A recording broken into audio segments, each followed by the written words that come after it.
এবার আসুন, আপনারা যারা এখানে আছেন, বাড়িতে যারা আছেন, পর্দার অন্তরালের আমার আম্মুজিরা যারা আছেন, এর আওয়াজ যতদূর পর্যন্ত যাচ্ছে, যারা শুনতেছেন সবার কাছে বলবো, আপনাদের যাদের মা আছে, আপনারা প্রত্যেকের মায়েদেরকে পর্দা করাইবেন।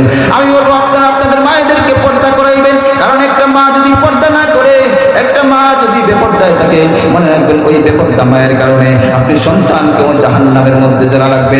আপনি যদি আপনার মাকে পর্দা না করেন, আপনাদের অনেকের মা বয়স হয়ে গিয়েছে, মুরব্বী হয়ে গিয়েছে, বুড়া হয়ে গিয়েছে।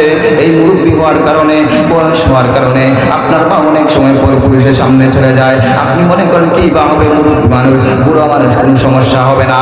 না রে মুসলমান না, আমার নবী একটা মা, একটা মহিলা যতই বয়স্ক হোক না কেন, যতই বৃদ্ধ হোক না কেন, যতই মুরব্বী হোক না কেন, আপনি আপনার সন্তানকে পর্দা করাইতে হবে, আপনি আপনার মাকে পর্দা করাইতে হবে। কারণ আপনি সন্তান যদি আপনার মাকে পর্দা না করান, মনে রাখবেন এই বেপর্দা মায়ের কারণে আপনি সন্তানকেও জাহান্নামের মধ্যে যাওয়া লাগবে।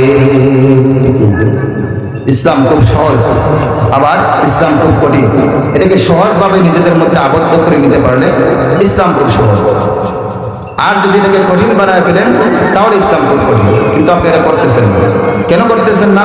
এই যে আধুনিকতার ছোঁয়া বাংলাদেশের মানুষের গায়ের মধ্যে রাখছেন, এই আধুনিকতার ছোঁয়ার কারণে আজকে আপনি নিজেরও 12টা বাজাইতেছেন, ইসলামেরও 12টা বাজাইতেছেন, দুনিয়াও নষ্ট করতেছেন, আখিরাতও বরবাদ করতেছেন।